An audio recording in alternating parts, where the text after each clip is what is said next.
पेरणीचे टाइम समजा पेरणीचा टाइम आता कधी आगूट मोहरली त्या आगुटीच्या नंतर काय सुरू होते पेरण्यावर सुरुवात ना पेरण्या सुरू झाल्या की मग माणसं गावात थांबत येत पेरणीच्या टायमिंगला त्या 2-4 दिवसाच्या झपक्यामध्ये गावात थांबते ती काय माणसं असतील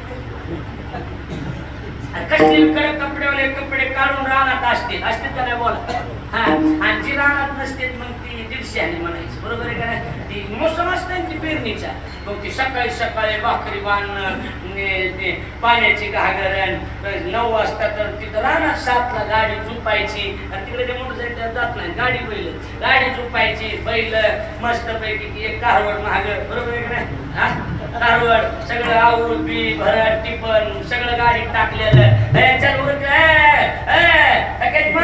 चल लवकर उड अण्णा गेले पैसे तात्या बी गेले चल लवकर गेले चल असतंय ती तुम्हाला असंच असतंय ती चल लवकर निघायचे आणि मग ती माणूस निघाले ही सगळी एक कारवड महाग चलती एखादी म्हैस असली तर पुढे चलती आणि त्यात सगळ्यात जात लई बेकार असते कुत्र्याची ती गाडी खाली चलते नाथ महाराज कुत्र कुठं चलत गाडी खाली चलत आणि त्याच्या डोक्यात एकच भ्रम असते गाडी जी वाढायला होती मी वाढायला गाडी खाली चाले श्वान म्हणे माझा वेग आहे गहन खालीच चलत नाथ महाराजांची खालीच चलत आणि त्याला काय वाटतं गाडी कोण ओढते मी असं बऱ्याच कुत्र्याचा भ्रम होतो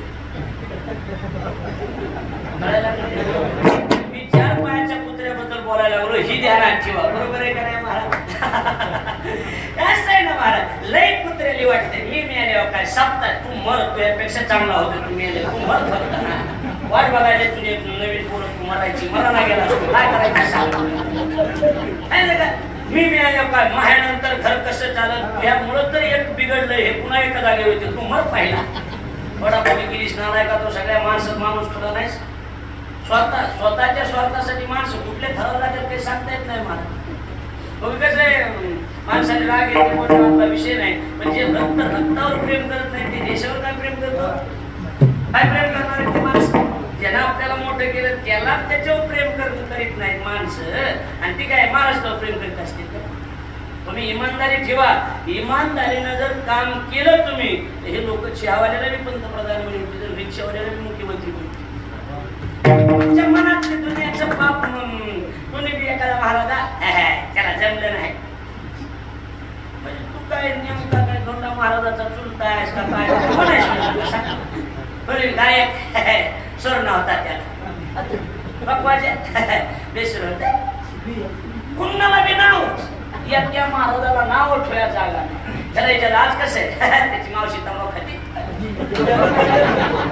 एवढ्या दलिंद्र आवराधी तुम्हाला सांगतो एखादा महाराज एखादा गायक एखादा वाजवणार एखादा भागवतकार तुमच्या गावात आला तुम्हाला आवडलं नाही त्याला पुन्हा बोलू नका कारण छोट्याला ही बारकं पोरगं बी कीर्तन एवढं मोठं सुंदर पकवाज होते त्याच्यात आता हे बारकं पोरगं बी कीर्तन करायला लागलं बरोबर आहे नाही आणि त्याला इथे तारीख दिली त्याचं कीर्तन तुम्हाला पटलं नाही का ती बारकं तुमच्या दारात आलं माझं कीर्तन थांबा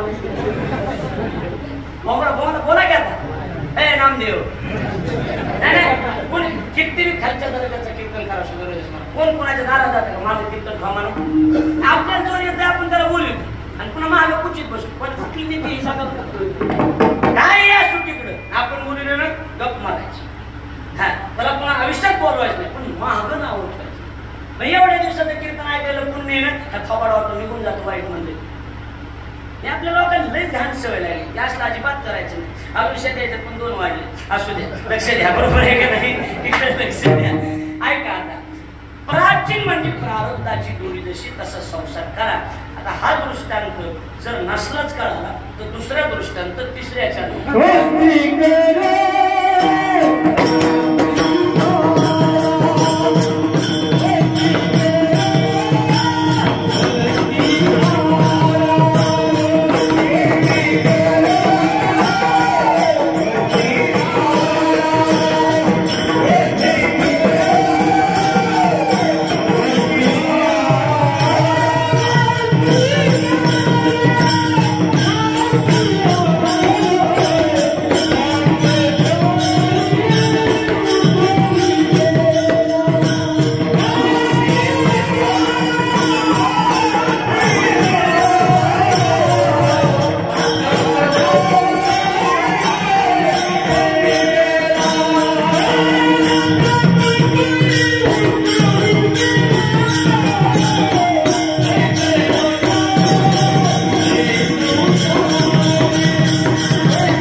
वस्तीकर म्हणजे काय? मुक्काम करीत. जुने महाराज होते ते म्हणायचे अशी तारीख आज रात्री नव्हते देत ते, आज डोंगर जवळ वस्ती म्हणजे मुक्काम, म्हणजे मुक्कामाचं कीर्तन तिथं आहे असं लिहायचे ते. आज तिथं मुक्काम आहे बघा तुम्ही. मुक्तीराम महाराजांची डायरी बघा, त्याच्यात कसं लिहिलं असते मुक्कामी कीर्तन. आपल्याला माणसं म्हणतात मुक्कामी गाडी चालली, कुठं चालली? मुक्कामी चालली. तसं हे वस्ती करत करत एक वारकरी पंढरपूरला चालला. नेमका डोंगर जवळात आला एका दारापुढून दिसलं, झेंडा दिसला, आनंद वाटला. कोणी आहे का घरात? बाईने सांगितलं मालक रानात गेलेत, या बाबा. काय म्हणताय? काय नाही पंढरपूरचा वारकरी आणि वारकरी असल्यामुळे पंढरपूरला चाललोय, म्हणलं तुमच्या घरात वस्ती करावा. बरं बाबा ठीक आहे, मला काढता येते, भजण्याचे येते, बी काही अडचण नाही, मग बरं घरात बसा. नाही बाई, एकटा माणूस एकटी बाई जर घरात असली तर परपुरुषानं त्या बाई बरोबर किती बी जवळचं नातं असलं तरी घरात एकांतात बसू नये. शास्त्र असं सांगते बहिणी सोबत बी एकांत करू नये. आई सोबली तर बहिणी सोबत बी करू नये. लक्षात द्यायला लागलंय का बोलणं? नाही, मालक आल्यावर मी घरात येईल. दारात बसला वारकरी, मालक आल्याच्या नंतर दोघं जण घरात गेले, गप्पा मारत बसले. गप्पा रंगल्या महाराज गप्पा. त्या वारकऱ्याला वाटायला हे माझंच घर आहे का काय? ते घरातल्या माणसाला वाटायला लागला आमच्या घरातला हे कोण आहे? फॅमिली मेंबर आहे, माणूस आहे. आनंद वाटायला भाऊ, त्यांना आनंद वाटायला लागला माझंच घर आहे. त्याला वाटायला लागलं माझंच घर आहे, त्यांना वाटायला लागलं आमचाच माणूस आहे. मग वारकरी पहाटे 5ला 4ला नाही उठला, 9ला उठला, ऊन पडल्या उठला. मग आंघोळीला पाणी ठेवता, गरम पाणी फुलं, आणि मग तोंड धुतलं, आंघोळ केली. हो द्या चहा का म्हणला, चहा दिला. म्हणला आता कांदा पोहे हो द्या, लिंबू बिंबू आणा म्हणला. लिंबू हे कांदा पोहे खाल्ले. आम्हाला आता लांब रानात बास टाकून द्या म्हणला लिंबा खाली, तर पुरणपोळी हो द्या म्हणला. हे पिंटू म्हणला अशी दुपारून म्हणला असं खातो म्हणला. ते ठीक आहे. आणि मग म्हणला आता संध्याकाळी आता डाळ भट्टी हो. बरोबर बोलतो काही बरोबर नाही, सगळं चुकीचं आहे. वस्ती आला, गोष्ट खरी आहे, पण ती किती जरी घर माझं वाटत असले तरी त्या घराचा मोह न धरता प्रातःकाळी उठून गेला तैशी असावे संसार. लक्षात किती बी आपलं वाटायला लागलं घर, पण टिकून राहायला का तिथं? आल्या पावली प्रातःकाळी उठून गेला. तसं ही आपली वाटते थोडं, ही जी आहेत ना घरची चोरते ते आपली वाटते, पण ही आपली. वहां जलाने वाले लाखों है मगर जलने वाला कोई नहीं. जाणारे आले ते तर जळावं लागतं एकट्याला. तिथं काही जमत नाही. नुसत्या वायाच्या तिकडून रडात्यात एवढंच आहे. आणि चालला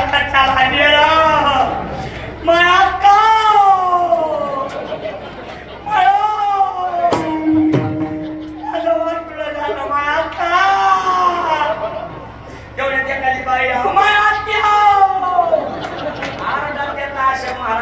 आणि मग त्या बावकीचं एकच कामाला असते, बेसन भाकरी आणून द्या. बरोबर संध्याकाळी बावकीनं बेसन आणि माय अगं द्वारका खामाय द्वारका खाण्याला माय आता आम्हाला का गिळत का माय आता कसं करू माय? अगं शिमेचा तसं नको माय, रड नको, खा नग माय, नग म्हणजे तीन बाप खाती पिढल्या सगळं बाय. आपले वाटते त्यांचा मोह धरू नका. त्यांचा या नाराय घरच्या माणसाचा मोह धरू नका. जवळी चढ नका, गोवरी म्हणती माझा मानी ती लहान थोर हे सुखाची. आयाला का हात पाय गळाले याला बाबूल आजा, या इंद्रिय मावळली याला बाबूल आजा. या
लक्ष द्या, माझ्याकडे लक्ष द्या. पहिला दृष्टांत दिला कुणाचा? पक्ष्याचा. कुणाचा महाराज? पक्ष्याचा. आणि दुसरा दृष्टांत दिला वस्तीकराचा. आता मला एकच म्हणायचंय, माऊलीने ज्ञानेश्वरी लिहिली 9034 वर्षी. केवळ दृष्टांताच्या व्हाव्या 4,500. दृष्टांताचे व्हावे किती? 4,500 आहेत का नाही महाराज? मग आता मला सांगा, माऊलीला नाथ महाराजांना दुसरे दृष्टांत नव्हते का? पक्ष्याचाच आणि वस्तीकराचाच का दिला असेल त्याचे कारण सांग. थोडस लक्ष द्या माझ्या ना. आता बघा, एक वर्ग आहे, कीर्तन संपलं, डोंगर जवळ घरी गेला, जेवण हे करून गेला, आराम करा, मला थोडं झोपावा. पानगाव गेला की पानगाव असं एवढा साप होता. ऐकायला लागतं नाही? एवढा साप, मोठाची मोठा साप दिसला. साप बघितला, बाबो साप आहे म्हणला आणि बिहून पळून आला आणि मंदिरात येऊन झोपला. लक्षात आलं? काय होऊन आला सापाला? बिहून आला. कुठे येऊन झोपला? मंदिरात. दुसरा उठला, घरी जाऊन पानगाव झोपणार, त्याच्या पानगाव एवढा साप. म्हणला आता. मग त्यानं काय केलं? आयड्या साप एका पोत्यात भरला आणि लांब डोंगरात नेऊन सोडला आणि निवांत घरी येऊन झोपला. किती झाले? 2. तिसरा एक माणूस घरी गेला, त्याच्या पानगाव साप. त्यानं काय केलं? त्या सापाला लांब सोडून आला नाही, त्याला पेहला नाही, सर्पमित्र बोलविला. त्याच्या सल्ल्यानं त्या सापाचे 2 दात पाडले. त्याला 2 दात असते, विषारी दात असते, बरोबर आहे का नाही? ती दात पाडले आणि ते साप एका अशा कुरकुल्यात घातलं आणि बांधखेडला बाजारी निघाला. असं उघडलं, असे फणे काढल्या. कसा दात नसलं काय करायचा? खेळायला लागला. त्यानं पुंगी वाजवली. ते बाजाराला गेले माणसं, अरे साप 2 रुपये 4 रुपये 2 रुपये 1000 रुपये झाले. 700चा किराणा भरला, 200चा भाजीपाला, 50ची आणि निघाला. लक्षात आलं का नाही? चुटकळत आहे माणसं आहे, बरोबर आहे का नाही? आपल्या पुढची लोक असते तर काय करावा. आणि मग घरी आला. मला ह्या तिसऱ्याबद्दल बोलायचंय. मला ह्या सापाचं काही घेणे नाही. इथं जो साप सांगितलाय तो सर्प हा विखार पांढरा संसाराचा साप सांगितलाय. कोणता साप सांगितलाय? संसाराचा. मग आता हे 3 वर्गापैकी शेवटचा वर्ग महत्वाचा आहे. हे पण महाराज पहिला वर्ग आहे, बिहून आणता, बरोबर आहे? ह्याला तुम्ही बेहायचं नाही. कुणाला? कोणत्या सापाला? ह्या सापाला बेहायचं नाही. हा, ती बिडविते अजून मधून, मी म्हणून आणले, दुसरे निवडून गेली असते, अशा भजण्याचे मी बायका म्हणतात, बरोबर आहे का नाही? हा, मी म्हणून आणले, दुसरे. माझा प्रश्न आहे, सगळ्याच्याच बाया म्हणतात मी म्हणून आणले, दुसरे निघून गेली असते, राहिली कोणती असते? बिडवीत राहते साप ती. हा, मी मरण, मी फाशी घेईन, मी औषध पिईन, घाबरायचं अजिबात नाही. आपल्या स्क्रीनवर आपल्या बायकोचा फोटो ठेवायचा, मोबाईलवर बायकोचा ठेवायचा. किती बी अडचण संकट आलं नुसतं फोटोकडे बघायचं आणि म्हणायचं मी हिच्या बापाला जर फसवू शकतो तर हे चिलत आहे, चल निघायचं. लक्ष द्यायला लागलंय का? बोलणं माझं लक्ष द्यायला लागलंय का? काय नाही मला त्याला भेटचं नाही. बिडवीत राहते ती, कमी जास्त होतच असते, बिडवीत राहते, भेटचं नाही. दुसरा वर्ग, तिला लांब नेऊन सोडलं होतं त्यानं, बरोबर? तुम्ही ह्याला लांब नेऊन सोडू नका. तुम्ही ह्याला कुठे बी सोडा, हे 2-3 दिवसांनी माघारी येणारच. दिवाळीला बी सोडलं तरी माघारी येतेच. 4-5 दिवस आमची बायको माहेराला गेली आणि माहेराला गेली का मला फोन केला 5-6 दिवसांनी, मला लवकर या. मी म्हणलं का? मला कर्मा नाही. म्हणलं माय बापाचे इथं काय? बाबा सगळे 3दा भांडणं झाले, माई सगळं 4दा झाले, बहिणी सगळं 6दा झाले, तुमच्या वडी मजाच येत नाही, लवकर या. आता हवा हाणून घ्यायचा धंदा किती अवघड आहे सांगा बरं. ह्याला लांब सोडू नका. कुठे बी सोडला तरी माघारी येणार आहे. त्याला पिहू नका, त्याला लांब सोडू नका. एक काम करा, या संसाराची 2 दात पाडा. पहिला दात मोह नावाचा, दुसरा दात आशा नावाचा.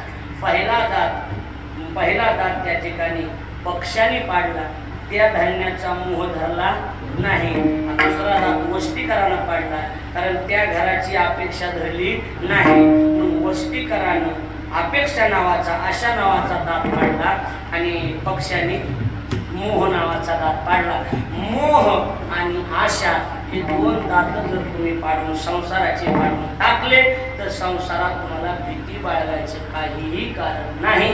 शरण ये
दादा?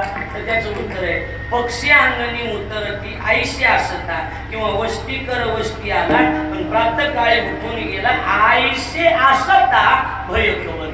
पक्षासारखा आणि वस्तीकारासारखा जर संसार तुम्ही केला तर तुम्हाला भीती बाळगायची गरज बोला ना नाही. आईसे असता भय तैसे असावे संसारी डोळे प्राचीनाची डोळे. अभंगाचा भाव आपल्या पुढे मांडला. आपल्या रसाळ परिवारामध्ये